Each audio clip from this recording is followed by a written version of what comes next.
네, 안녕하세요. 오늘은 인투TV 문화초대석입니다. 얼마 전 책을 내신 분인데요. 바로 이 책입니다. 오늘도 살인범을 만나러 갑니다. 이 책을 내신 인천경찰청에서 국내 1호 여성 프로파일러로 일하고 계신 이진숙 경위님을 모셨습니다. 그럼 소개 부탁드리겠습니다. 네. 안녕하세요. 인천지방경찰청 과학수사과에서 프로파일러로 일하고 있는 이진숙입니다. 저는 2005년에 처음 프로파일러 특채할 때 일기로 들어왔고요. 지금 한 15년 정도 근무하고 있습니다. 네, 되게 오래 근무하셨네요. 그러면은 지금 프로파일러라는 단어는 이제 뭐 많은 분들이 알고 계실 것 같은데, 이 프로파일러가 언제 처음 이 경찰청에 도입이 된 거죠? 경찰청에서 시작한 거는 2000년에 2000년쯤에 프로파일러라고 해서 이름 짓진 않았지만 이제 그러기 위한 작업을 이제 한 걸로 알고 있고요. 그래서 내부에서 이제 지원자를 받아서 이제 각 지방청이 1명 정도 이렇게 해서 구성을 하려고 했었고, 그러다가 2005년 유영철 사건 같은 이런 연쇄살인이나 이런 것들이 나니까 아예 프로파일러를 좀 만드는 게 좋겠다, 그런 제도를. 그래서 2005년 7월에 처음 이제 특채를 해서 이제 선발이 됐습니다, 일기로. 그러면은 뭐 어떤 계기로 이렇게 프로파일러를 지원을 하시게 되신 건가요? 사실은 이제 프로파일러의 큰 꿈을 안고 왔다, 이렇게 얘기하기 좀 어렵고요. 예, 제가 이제 2005년에 박사학위 논문을 막 2005년 5월경에 박사학위 논문을 막 마무리하고 있을 때였는데 이제 학위를 받고 나면 뭘 할까를 이제 고민하는 중에 경찰청에서 프로파일러를 뽑는다, 이런 얘기를 듣게 됐어요. 그래서 저희 가족 중에 누가 경찰이 있는 것도 아니고, 그래서 잘 모르는데, 이제 그 전까지는 학생생활연구소에서도 근무했고 하면서 학생들 상담하고 또 가정폭력소에서도 상담하는 일을 했었고 해서 좀 특이한 대상하고 남들이 안 하는 그런 대상하고 면담할 수 있겠다, 이런 생각을 가지고 처음에는 그냥 들어오게 됐습니다. 어떻게 보면은 처음에는 잘 면담을 하지 못하는, 이렇게 만나기 어려운 사람들을 면담할 수 있다, 그래서 그런 호기심? 약간 그런 걸로 출발을 하셨다고. 범죄자하고 상담할 수 있는 사람들은 많지는 않잖아요. 그러니까 나름대로 되게 매력있다, 이런 생각을 그냥 가지고 들어왔었습니다. 네, 그러면은 우선 이제 책 얘기로 좀 들어가서, 책을 보면 여기 책의 출발 이제 3가지 사건이 딱 나오는데, 하나는 일명 인천 모자 살인 사건. 사건명은 밝히시지 않았는데 사건명 밝히는 건 상관없죠? 그렇죠. 상관없습니다. 인천 모자 살인 사건. 그다음에 이거는 검색하니까 이런 식으로 나온 것 같은데, 뭐 3살 딸 빗자루 폭행 사망 사건, 약간 이렇게 나오고, 마지막 사건은 제가 검색을 해도 잘 안 나와가지고 잘 모르겠더라고요. 그러니까 부모를 살해한 사건인데 아들이. 그렇습니다. 혹시 혹시 기억이 나시나요? 이게 어떻게 보였는지? 그 어떤 사건으로 그렇게 이름 명명해서 했는지는 모르겠는데, 아무튼 저는 이 사건의 면담 내용을 일부 따서 이렇게 제목을 붙이긴 했습니다. 어쨌든 이 3가지 사건을 처음에 딱 나열을 하셨는데, 이 3가지 사건을 책에 처음에 소개를 하신 이유랑 그런 게 좀 궁금하네요.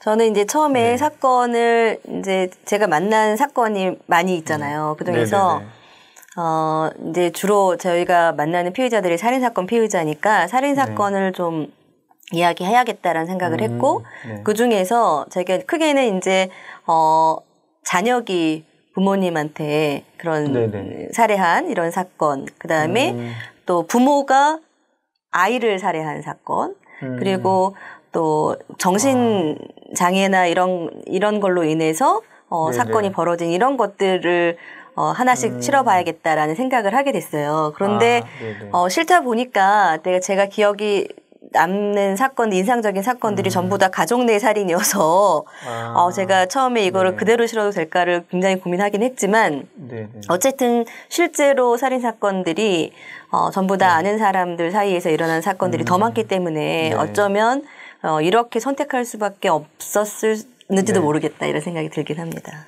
그러니까 주로 가족 안에서 일어난 살인 사건을 경위님은 많이 계속 다루셨나 보네요.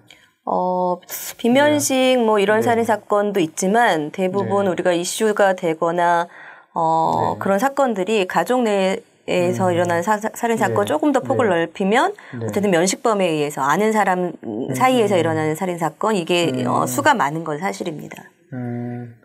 그러니까 책에 300명 정도 이렇게 만나서 면담하셨다고 하던데 그 300명들은 뭐 살인범도 있을 테고 그다음에 다른 범죄라고 하면 면담하는 분들이 주로 어떤 분들? 살인 사건이 대표적이고요. 그다음에 성폭력 사건, 그리고 방화 사건 피의자들도 만나고, 그다음에 약취 유인이라고 해서 납치 그런 사건, 왜 이렇게 자살 소동 벌이고 인질을 잡고 자살 소동 벌이거나 이제 이런 사건도 면담하게 되고요. 그렇습니다. 최근 들어서는 이제 사이버상에 일어나는 범죄나 보험과 관련된 사건, 이런 사건도 만나게 되긴 하지만 대부분은 어쨌든 그런 사건들입니다. 그러면은 그 말씀 나온 김에 프로파일러라는 직업에 대해서 좀 사람들이 알 듯 하면서도 잘 모르는 것 같기도 하고 저도 책을 읽으면서 대충 이런 일을 하시겠구나 싶었는데 좀 잘 모르는 내용들도 있었거든요. 그래서 프로파일러라는 직업에 대해서 좀 구체적으로 좀 설명 좀 부탁드리겠습니다. 네. 프로파일러는 보통 제가 이제 처음에 범죄자랑 만나니까 참 매력적이겠다, 남들이 못하는 일을 하겠다라고 생각한 것처럼 범죄자를 만나는 건 맞습니다. 범죄자를 만나는 건 맞는데 범죄자 만나서 면담하기 위해서는 기본적으로 현장을 가야 되고요. 그러니까 현장을 일회성으로 가는 것뿐만이 아니라 거의 매일 살인사건 사진 들여다보면서 분석하고 이제 이런 일들을 프로파일러가 하는데 크게는 두 가지로 나눠서 볼 수 있을 것 같아요. 한 가지는 발생사건이라고 하는 사건인데요. 그 사건 같은 경우에는 사건이 피의자가 검거되기 전에는 지금 말씀드린 대로 현장을 가서 분석하고 하는 일들을 주로 하게 되고 그리고 검거가 되면 그 살인사건 범죄자 피의자들하고 만나서 면담을 해서 그 사람들이 태어나서 제 앞에 와서 앉아있기까지 어떤 삶을 살았는지 전체를 그리고 왜 그런 사건하고 연결되게 되었는지를 분석하는 일을 주로 하게 됩니다. 그리고 그런 이제 사건이 그 피의자가 검거되지 않은 그런 사건도 저희가 이제 분석하게 되는데 보통 그런 사건들은 미제 사건이라고 하는 여러분이 잘 알고 있는 이춘재 사건이나 이런 것처럼 미제 사건의 경우에도 그 사건의 범인이 누구이겠는가를 예측하는 그런 사건 분석 이렇게 면담과 사건 분석 이렇게 두 가지로 나누어서 볼 수 있을 것 같습니다. 그러면은 매일 아까 보니까 살인사건의 사진이나 이런 것도 보셔야 되고, 현장도 그러면은 이제 사건이 발생했을 때 현장 출동도 하시는 거고, 여기 책을 보니까, 지금은 아니지만 예전에는 자다가도 일어나서 사건 현장에 가야 되고 이런 거였는데, 그런 일들을 그럼 지금도 계속 이제 프로파일러 분들은 이제 사건이 발생하면 현장에 가는 거는 꼭 해야 되는 건가요? 그렇죠. 10년 전에 미제 사건을 분석할 때도 당시 사건 현장을 같은 시간대에 가보는 일은 계속하고 있고요. 그래요? 예, 최근에 저희가 한 사건의 경우에도 한 10년이 지났음에도 불구하고 현장이 많이 변형되거나 하지는 않은 경우들도 많이 있고요. 그리고 저희가 동시간대에 가보는 것은 그때하고 지금하고 시간이 달라졌기 때문에 세월이 많이 달라져서 차량의 통행량이나 이런 건 다를 수 있지만 그 사건이 발생한 시간 그 즈음에 통행량이나 소통하는 사람이나 이런 경우는 어떤지 이런 것들 조명은 어떤지 이런 걸 확인해야 되기 때문에 보통 동시간대에 사건 현장을 미제 사건의 경우에도 가보고 있습니다. 그러면은 가셔가지고 분석하는 게 어떤 걸 분석하는? 미제 사건이다라고 하면 미제 사건 어쨌든 한참 전에 일어났던 일인데 지금 거기 현장에 가서 아까 말씀하신 차량 통행 흐름 이런 거 말고 다른 또 구체적으로 조금 더 이렇게 분석하는 게 또 어떤 게 있을까요? 지금은 이제 시간이 그러니까 시간이 많이 지나다 보니까 뭐 CCTV가 있었는지 없었는지 뭐 이런 것들은 좀 차이가 있을 수 있지만 당시 수사 보고에 나와 있던 CCTV는 위의 위치는 어떠했는지 그다음에 만약에 범인이 그 장소로 들어올 때 어디를 향해서 왔는지 또 그다음에 사건을 하고 나서 범행을 하고 나서 어디로 도망을 갔을지 이런 것들을 살펴보는 건 굉장히 중요하거든요. 사실은 현장을 볼 수 있으면 가장 좋지만 현장을 볼 수 없기 때문에 그런 것들을 보는 것은 되게 중요하게 생각합니다. 책에 보니까 데이터 분석 막 이런 것도 있던데 데이터 분석을 하는 거는 어떤 일을 요즘에 이제 빅데이터를 가지고 분석을 하기도 하고요. 기본적으로는 저희가 그동안 이제 전국에서 면담한 또는 사건 분석한 데이터들을 지금 뭐 스카스나 홈즈라고 하는 경찰 내 시스템이 있는데 그런 데에다가 저장하거든요. 그런 저장한 자료를 바탕으로 해서 예를 들면 뭐 가족 내에 있는 살인 사건의 경우에는 주로 피의자의 성향이 어떠한지 어떤 정보를 피의자가 갖고 있는지 이런 통계적인 것들을 해보기도 하고요. 그다음에 만약 피해자가 살아있는 경우나 목격자가 있는 경우에 그 범인이 했던 어떤 단어나 주요하게 사용했던 언어가 있다라면 그런 거를 빅데이터를 통해서 그런 것을 사용하는 사람들의 특성을 연구한다거나 이제 이런 것들도 하게 되는 거죠. 프로파일러에 대해서 사람들이 편견을 가지고 있는 것들이 책에 보니까 좀 있더라고요. 저도 물론 편견이 있었던 것 같고, 근데 뭐 그 중에 하나로 쓰신 게 그래 프로파일러니까 그래 범인이 누군데 이렇게 직접적으로 물어보시는 분들이 있는 것 같기도 하고 바로 이렇게 범인이 이렇게 딱 이렇게 뭐 얘기만 하면 나오는 것처럼 좀 생각하시는 분들이 있는 것 같고 프로파일러를 하려면 원래 좀 타고나야 된다 그런 것도 있는 것 같은데 그런 오해나 이런 부분에서 좀 하시고 싶은 말씀이나 이런 게 있으신가요? 지금 이제 말씀해 주신 게 사실 한 번쯤 제가 질문으로 받아본 경험이 있는 것들이긴 한데 절대 타고나는 것도 아니고 저희가 무슨 이렇게 서쪽으로 가, 뭐 동쪽으로 가 이렇게 점쟁이처럼 이렇게 하는 사람들은 절대 아니고요. 저희는 이제 범인을 특정한다라기보다는 용의자의 군을 축소한다라는 표현이 맞을 것 같습니다. 그래서 이런 살인 사건을 저지른 사람들은 어떤 유의 사람들이다. 이렇게 용의자의 폭을 축소하고 그러니까 여러 가지 수사를 해야 될 폭넓은 그런 수사 중에서 먼저 수사해야 될 부분은 어디를 위주로 수사를 해야 된다. 이렇게 용의자 군을 축소하는 일을 한다라는 표현이 맞을 것 같고요. 그러니까 절대 우리가 프로파일러들이 뭐 그 사람이 A입니다, 뭐 B입니다 이렇게 하는 거는 절대 아니다라고 이제까지 계속 그 내부적으로도 그런 얘기들을 많이 들었기 때문에 그렇게 얘기를 해왔고 지금은 이제 저희 경찰 내부에서는 어느 정도 프로파일링에 대해서 이해를 하고 그래서 어떤 용의자 군이냐 이렇게 이제 질문하시는 게 더 많아졌어요. 그렇기는 합니다. 그리고 또 하나 질문이 그러면 이제 타고나는 거냐 이제 이렇게 말씀하시는데 절대 그것도 또 아닙니다. 저희가 많이 공부해야 되고요. 이제 아까 박사 말씀하셨는데 제가 저희 내부에서는 박사 외에 형사다 이렇게 그렇게 농담하거든요. 그렇게 이제 사건을 경험해본 사건을 다루어본 경험이 많이 있는 것이 프로파일링 분야도 필요하고요. 사건을 많이 접해봐야 그 사건에 대한 직관도 생기는 것 같고요. 그리고 공부도 많이 해야 되고 면담이나 이런 것도 연습도 많이 해야 되고 그래서 지식도 필요하고 연습도 필요하고 직관력도 필요한 경험도 필요한 이런 게 프로파일러지 절대 타고나는 거는 아니라고 얘기하고 싶습니다. 그러면은 영화나 드라마에 나오는 것처럼 이렇게 딱 감이 와가지고 범인이 이 사람인 것 같다. 이거는 사실상 그건 아니죠, 절대. 네, 24시간 내에 막 사건 해결하고 막 그러잖아요, 드라마에서. 절대 그렇지 않습니다. 그리고 프로파일러 하시는 분들이 현장에 가서 막 이렇게 툭탁툭탁 해가지고 범인을 탁 밝혀내고 뭐 그런 경우도 있는 것 같은데 드라마에서 영화나 그건 드라마일 뿐입니다. 그러면 혹시 마트 그동안 300명을 이렇게 면담하셨다고 하는데 맡으신 사건 중에 좀 가장 아까 얘기한 3건 말고 가장 기억에 남는 혹시 다른 사건이 있을까요?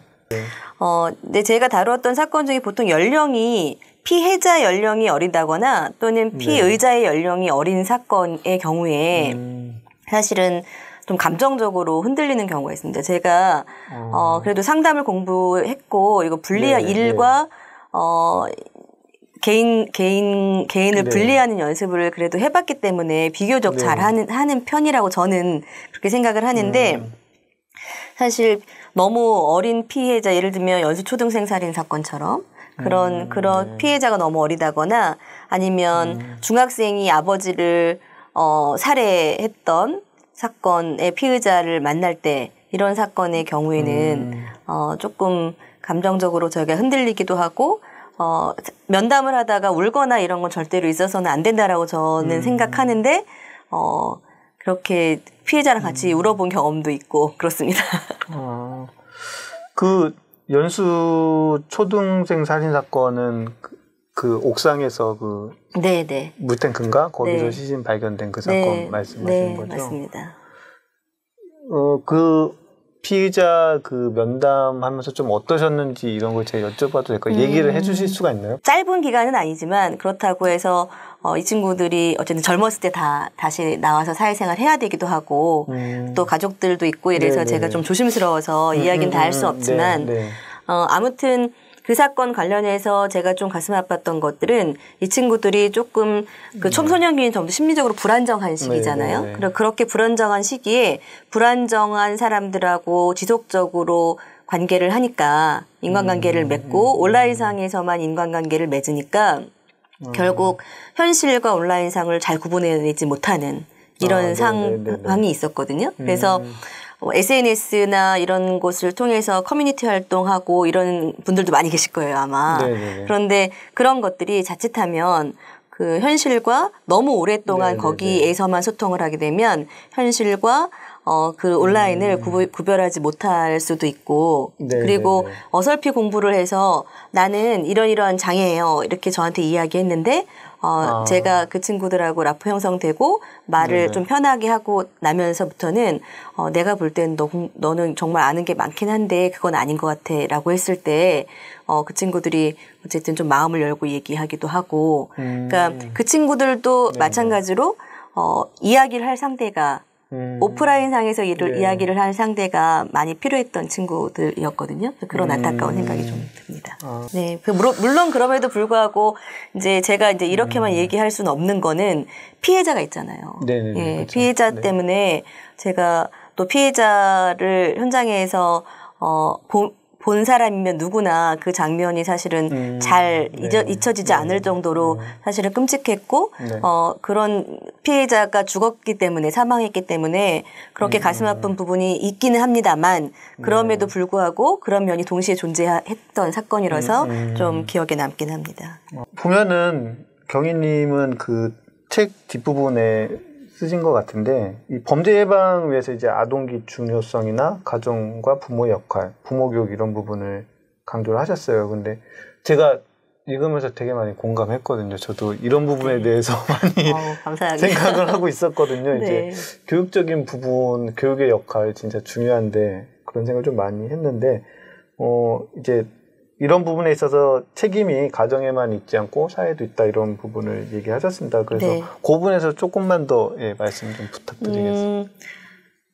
그 교육이 단계별로 이제 유아교육부터 시작해서 초등학교, 중학교, 고등학교 있잖아요. 그 중에서 저는 가장 많은 예산을 투입해야 되는 부분은 초등학교 입학하기 전의 교육이라고 저는 생각하거든요. 이때에 만들어지는 굉장히 많은 부분들이 사람이 살아가는데 그 평생을 좌지우지할 수도 있다라고 생각하고 좀 성향적으로 이기적이거나 그런 부분이 있다고 하더라도 이때 좋은 사람을 만나서 잘 성장하면 절대 그런 사람으로 자라지 않을 거라고 생각하거든요. 네, 그래서 본인이 갖고 있는 것이 조금 부족하더라도 이 사람이 내가 갖고 있는 성향이 내가 갖고 있는 성향에 딱 맞는 열쇠 를 닿았을 때 열리는 거예요. 자물쇠가. 그렇죠? 자물쇠가 비슷한 열쇠 10개 가지고 와도 그중에 한 개 정확한 열쇠일 때 열리잖아요. 그래서 그렇게 나한테 갖고 있는 나쁜 성향을 열리지 않도록 해줄 수 있는 많은 사람을 만나면 그럴 수 있다고 생각하거든요. 그래서 그때가 굉장히 네. 중요한데 우리 그러면 이제 누군가 저한테 그렇게 묻더라고요. 책을 읽은 사람이 그러면 결국 여성들한테만 다 책임이 있는 거냐. 그때가 중요하면 그런 건 아니고요. 다 교육을 엄마 혼자 책임져야 되는 건 절대 아니기 때문에 네. 그런 것도 아니고 또 그러면 무조건 가정한테만 그 책임이 있느냐면 또 그것도 아닙니다. 네. 거기서 맞벌이 하면서 살 수밖에 없는 이미 사회잖아요. 네. 그러면 그렇죠. 거기에서 해결해 주지 못하면 뭐 어린이집에서 해결하지 못하면 유치원에서 네. 유치원에서 해결하지 못하면 초등학교에서 중학교에서 고등학교에서 계속해서 이것들에 대해서 돌봄 받을 수 있는 어떤 시스템을 만들어야 된다라고 꼭 이야기하고 네. 싶고요. 네. 또 하나는 지금 우리가 코로나 때문에 네. 아이들이 학교 못 간 지 거의 1년 이제 되오잖아요. 그렇죠. 네. 저도 대학에서 강의하고 있는데 계속해서 온라인 강의하거든요. 사람들을 얼굴을 보면서 하는 것과 아닌 것은 다른데 어른들도 다른데 네. 특히 초등학교, 중학교 이 친구들이 그냥 집에서 이야기할 수 엄마나 뭐 형제자매나 아버지한테 할 수 있는 얘기 네. 말고 친구들하고 또 나눌 수 있는 얘기가 있는데 이런 네. 것들이 해소되지 않아서 사건하고 네. 하고 연결되는 부분들을 최근에 보게 되거든요. 인천에서도. 그래서 당장은 눈으로 이게 뭐 늘어났다, 뭐 자살이 늘어났다, 범죄하고 연관성이 늘어났다 이렇게 보이지 않더라도 시간이 지나면서 제가 책에 쓴 것처럼 그 핵가족 때이 대가족일 때하고 비교해서 이것 때문에 문제가 생기는 것들을 보는 것처럼 이 코로나도 분명히 어떤 부분에서 영향을 미칠 수 있다라고 생각이 돼서 학교를 가게 되면 학교에서 계속 소통하고 이 친구들이 부대끼면서 배울 수 있는 프로그램이나 이런 걸 만들어야 된다고 생각하고요. 그리고 부모들한테도 아이들 뜻하지 않게 아이들하고 많은 시간을 있으면서 겪게 된 갈등이나 이런 것들을 해소할 수 있는 이런 것들을 좀 사회적으로 마련하는 것이 꼭 필요하다라고 얘기하고 싶습니다. 네, 말씀 감사합니다. 그러면 마지막으로 네. 예, 프로파일러를 꿈꾸고 있는 사람들도 꽤 있을 것 같아요. 그런 분들한테 하시고 싶은 말씀 있으면 한마디 부탁드리겠습니다. 프로파일러는 특별하게 어떤 재능이나 이런 게 있어야 되는 그런 직업은 아니고요. 그런데 기본적으로 사람에 대한 관심, 그다음에 사회에 대한 관심을 기본적으로 가지고 있어야 할 수 있는 직업이긴 합니다. 그래서 늘 사람과 사회에 대한 관심을 좀 가지고 만약에 이 직업에 대해서 관심이 있으시다라면 그렇게 관심 가지실 것을 부탁드리고 싶습니다. 네, 알겠습니다. 마지막 말씀 감사드리고요. 네, 책을 다시 한번 보여드리겠습니다. 국내 1호 여성 프로파일러 인천경찰청에서 근무하시는 이진숙 경위님이 쓰신 오늘도 살인범을 만나러 갑니다 책입니다. 네, 관심 있는 분들은 프로파일러에 관심 있는 분들은 꼭 사서 보셨으면 좋겠습니다. 네, 이거 광고는 아니고요. 네. 그러면 오늘 그 인투TV 문화 초대석은 이걸로 마치도록 하겠습니다. 네, 감사합니다. 감사합니다.